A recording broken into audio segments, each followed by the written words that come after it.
Hello, thank you for tuning in to the Katie Sassine Show. Happy Tuesday. I'm your host, Katie Sassine, as always, addressing the indoctrination of the American nation. So yesterday, for Monday's episode, we started to discuss Spicy Sean Spicer on Media Buzz on Fox yesterday. And he talked about President Trump and, of course, and issues regarding Trump's taxes that have been revealed. Michael Flynn, he discussed how the media acts like they want Trump to fail, and that was actually a quote from the reporter. And he addresses that Trump refuses to back down on the wiretapping claims regarding Obama. And also something that was expressed was the term fake news, and how that was created by the liberals but is now used by the right to refer to the liberals. So very interesting shift of terminology there. I'm into etymology and stuff like that, but it's interesting how phrases and words change so fast, just depending on who's using them. So then we discuss Clinton in Congress, and that's Chelsea Clinton that we're referring to. Yes, this might seem like a far out idea, but on the show Outnumbered on Fox, they discuss that this is a very possible reality in the near future for Senate in particular. Now, there's been speculation about this for years. She's been groomed for politics, etc. Now, what I'm thinking, and this vision that I had, was another Trump-Clinton presidential election. But not Donald and not Hillary, but Ivanka Trump versus Chelsea Clinton.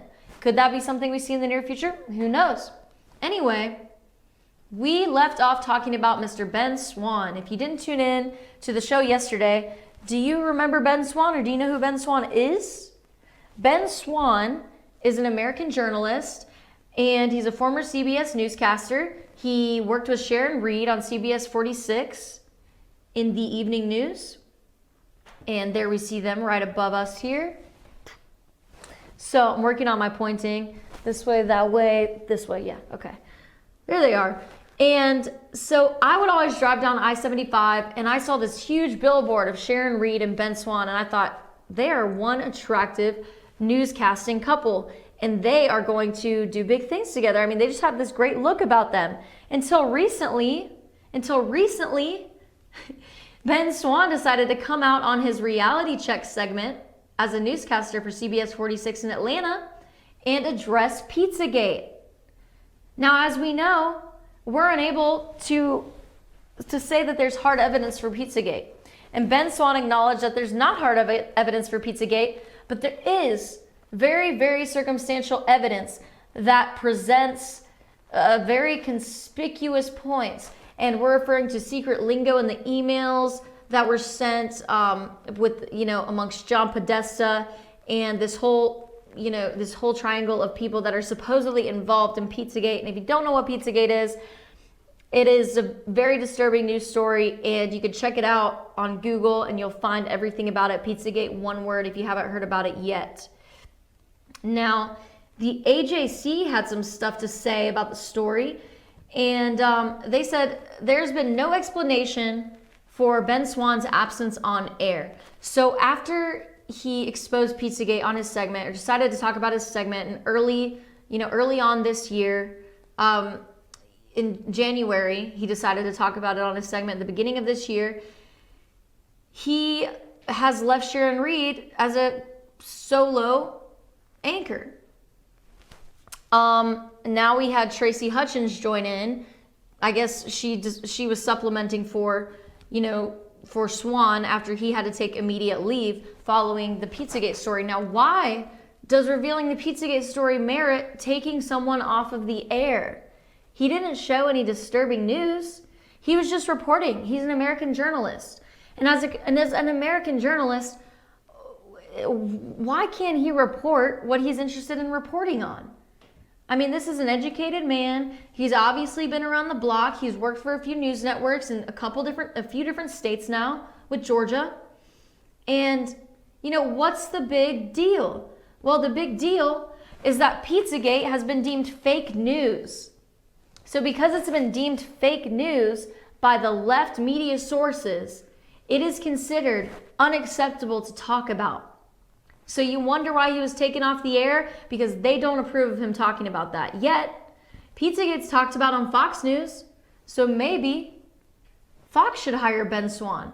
if he's not afraid to address the good, the bad, and the ugly, maybe he would be a great Fox reporter, because Fox has not, as far as I know, banned anyone from their network, let them go, made them go into hiding or anything like that because of revealing a certain, Pizzagate story. And this was out in the news big time. For him not to tell us about it in the local news would be a disservice, in my opinion, to our people. So what Ben Swann did was essentially a service to the people. He revealed what could be going on beneath the surface that has not been put out on the mass media, that should be put out on the mass media.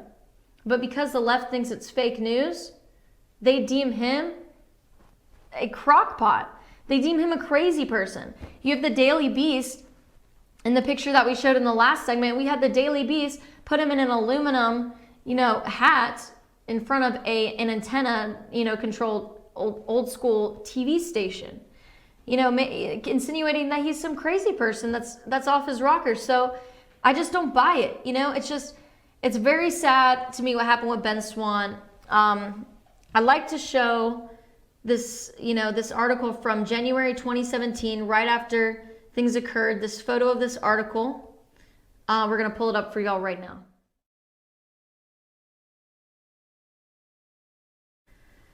Swann posted on both his Facebook and Twitter pages that he will be coming back to CBS 46 that Monday night after the Pizzagate was revealed or whatnot. But he also revealed that his Facebook and Twitter page will be going dark, quote unquote. And he left some kind of cryptic message, reportedly, according to Eric Thorsteinson. The tweet says, okay, or the Facebook post says, okay, I have not figured it out yet. But this post first said Tuesday, February 1, and now says Tuesday with a Z, with the U and the E flopped. It's TZU Day, February 1. In parentheses, just like the other Ben Swann Liberty is Rising page and Twitter accounts say, TZU Day. February 1 is Wednesday, not Tuesday though. And the fact the correction was made to specifically say TZU Day means something. Sun, TZU, question mark, dark, quotations, opposite of sun.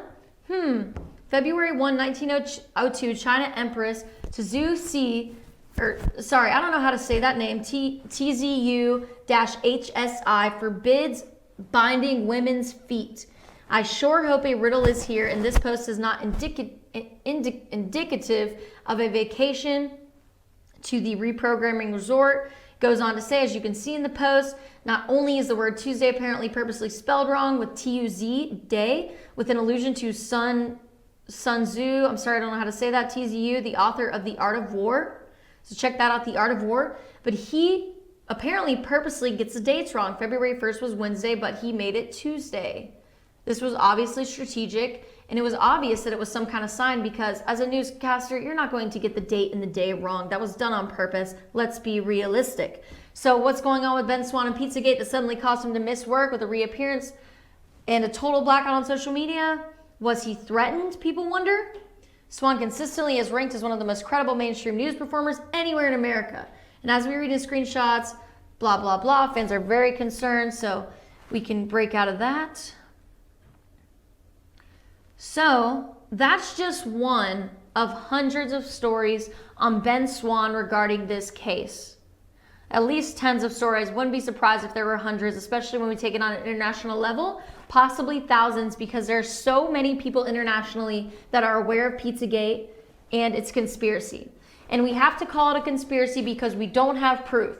Now, whenever we don't have hard proof, whenever the government doesn't deem that something happened, we have to be careful what we call things, because we do not want to, quote unquote, incriminate ourselves as saying that something occurred when it didn't. So it's important that we call this a conspiracy, because the government has not deemed it reality. And, as far as protecting ourselves, we have to call it a conspiracy, because I didn't see it from my own eyes and neither did you.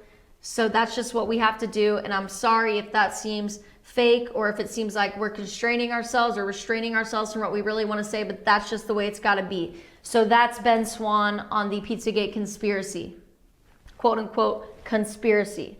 So was it a nervous mental breakdown or simply a stressed reporter who was tired of being denied his freedom of speech? Mental breakdown or frustration over being denied your freedom of speech when all your life you wanted to be someone to influence the world politically in a positive way, which I'm sure this man does and still does. So why was he off the air after talking about Pizzagate? Well, that interpretation's up to you. Anyway, we got to cut to a break, a short commercial break, and we'll be right back. Please stay tuned in.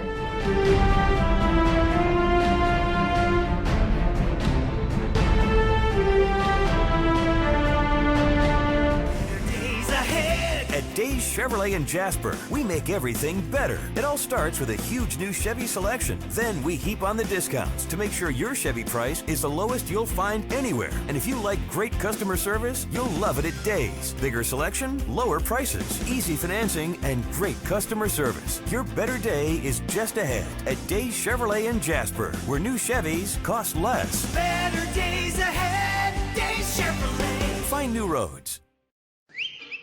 El Rey and Ellijay. El Rey Mexican Restaurant. Family owned and operated and a local favorite for families, parties, and meetings. Great prices. Friendly service and delicious Mexican cuisine. Patio dining available. Come sing in Carlos's Cantina every Friday 9 to 1. Eat in or take away. Same location for 14 years. Open 7 days at the corner of Maddox Drive and 515. North Georgia's favorite Mexican cuisine. El Rey. El Rey and Ellijay.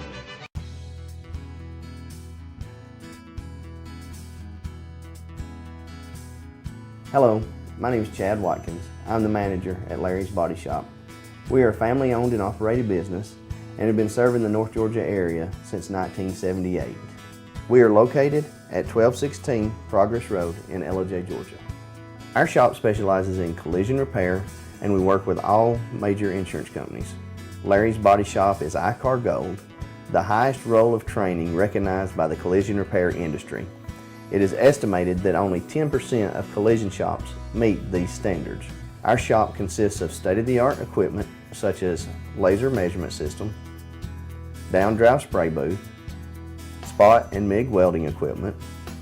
All of our paints are mixed on-site so that we can guarantee your paint to match every time. I know that having an accident can be a stressful event. We take pride in making sure our customers are satisfied with the repair of their vehicles. Our waiting area is clean and comfortable with free Wi-Fi and refreshing beverages. So if you're in an accident, stop by and see us at Larry's Body Shop.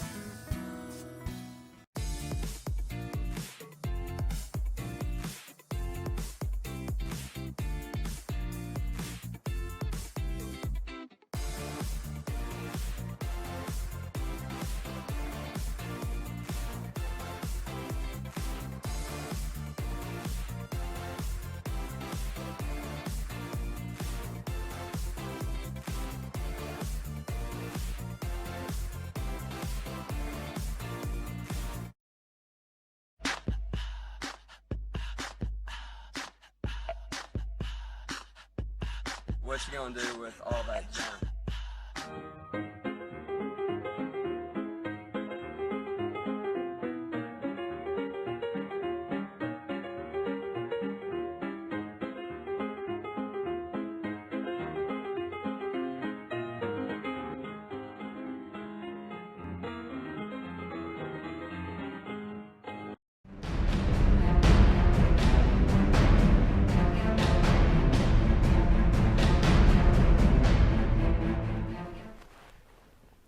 Hello, welcome back to the Katie Sassine Show, addressing the indoctrination of the American nation.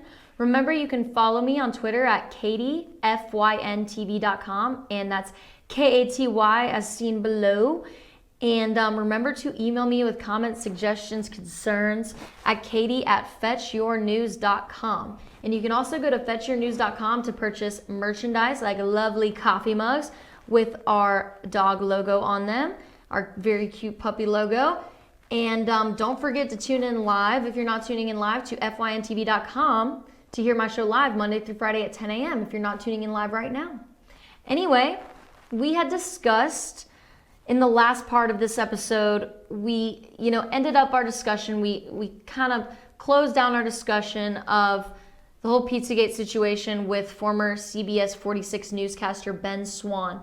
He was reporting the news in Atlanta with Sharon Reed. Very good looking group of newscasters, couple of newscasters, these two. They made a great pair. Every time I drove down I-75, I had to take notice of the billboard of Ben Swann and Sharon Reed and how good they looked, because they just have this great look about them. And unfortunately now he is off the air, and his Twitter and Facebook accounts have quote unquote gone dark, which began on February 1st, 2017. If you weren't tuning in to the last segment or the segment before, Ben Swann talked about Pizzagate on one of his segments, and what was a segment called Reality Check. He talked about Pizzagate on Reality Check, and there was heavy backlash to the point where he, as far as we know, no longer has his job with CBS 46. However, he has assured people through social media that everything is okay. He has expressed that everything is going to be okay. So, I want to have trust in that and say that he's all right. Now, my question about Ben Swann was he, going through a nervous mental breakdown? Or was he merely a frustrated reporter who wanted his right to freedom of speech? That's up to you to decide. Now, moving on to weekly Trump dates. Drum roll, Trump dates. Now, I want to reflect this Trump date on younger Trump. There we see younger Trump. Ta-da! He was always known as a very handsome man, from his time in high school and his military school that he went to. As a businessman, he's extremely skillful, openly political, and has been openly political for years. And bear in mind, reflecting on past interviews, it's evident that these are true. He's extremely skillful as a businessman, openly political. He's expressed that he's Republican, more so than liberal with his beliefs, especially fiscal policy. He also has had many presidential comparisons from the public. Many people from the public have asked, will you run for president? And we're going to take a look at that in a few minutes on Oprah. There was an interview on Oprah with young Trump, and this may be a screenshot from Trump. This may be a screenshot from Trump on Oprah from that interview, because it looks very similar, but I'm not positive with that. You can see very young, but distinguished. And he's also put out political ads in the paper discussing political issues. He has, bought these ads to express his opinion in papers. And also as a businessman, he has neared total failure and total obliteration of everything he had accomplished, but then he came back in the 90s. And so he has almost hit rock bottom, you could say, and he has come back from the darkest depths. And now look at what he's doing. He has the most prestigious job in the world right now as President of the United States. So well done as a businessman and now as a politician. So in his personal life, as I said, he was known to be handsome among his colleagues. He's popular in school and among his classmates. He was known as a ladies' man. I think he was voted a ladies' man or something along those lines in his, secondary schooling and his high schooling. And throughout his adult life, he has had celebrity status. All of his relationships have been followed by the media. His personal life has been followed by the media. His family has been followed by the media. His relationship with Ivana Trump was heavily followed and how they began working together. Then reportedly, he and Ivana split because she was much too far into the business for Trump. And they, started to have a more business-like relationship than a romantic relationship. And then he met Marla Maples, who's the mother of Tiffany. And now he's with Melania, mother of Barron.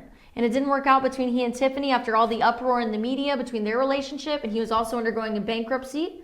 So I want to point that out because a lot of people want to criticize Trump as a conservative and a Republican because he has not had the same wife all of his life. He has been remarried.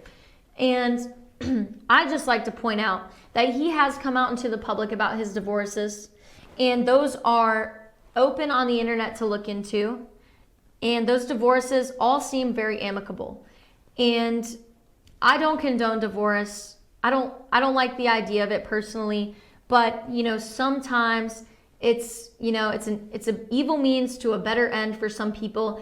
And, you know, we have to understand he's an unconventional president in the sense that he's been remarried, you know, a couple times, or he was, you know, he's had children with 3 different women, and we know this, but we have to bear in mind that he's a human being just like anyone else.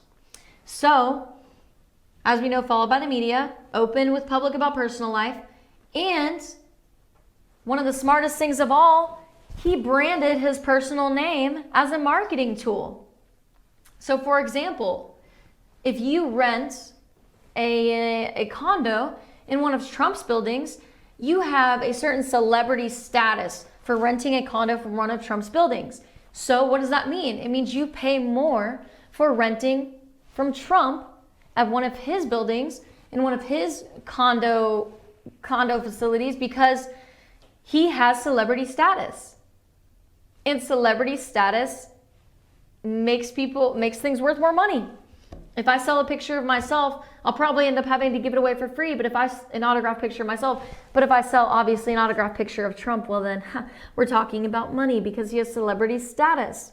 Now he used that on purpose as a marketing tool. So now we're going to get into an Oprah interview, which I think everyone should see, especially those that criticize Trump's integrity, because it is very evident from this video that he is the same exact brilliant and admired mind he has always been, and now as President of the United States at 70 years old. Let's take a look at this interview. You took out a full-page ad in major U.S. newspapers last year criticizing U.S. foreign policy. What would you do differently, Donald? I'd make our allies, forgetting about the enemies you can't talk to so easily, I'd make our allies pay their fair share. We're a debtor nation. Something's going to happen over the next number of years with this country, because you can't keep going on losing $200 billion, and yet we let Japan come in and dump everything right into our markets and everything. It's not free trade. If you ever go to Japan right now and try to sell something, forget about it, Oprah. Just forget about it. It's almost impossible. They don't have laws against it. They just make it impossible. They come over here, they sell their cars, their VCRs, they knock the hell out of our companies. And, hey, I have tremendous respect for the Japanese people. I mean, you can respect somebody that's beating the hell out of you, but they are beating the hell out of this country. Kuwait, they live like kings. The poorest person in Kuwait, they live like kings. And yet they're not paying. We make it possible for them to sell their oil. Why aren't they paying us 25% of what they're making? It's a joke. This sounds like political presidential talk to me, and I know people have talked to you about whether or not you want to run. Would you ever? Probably not.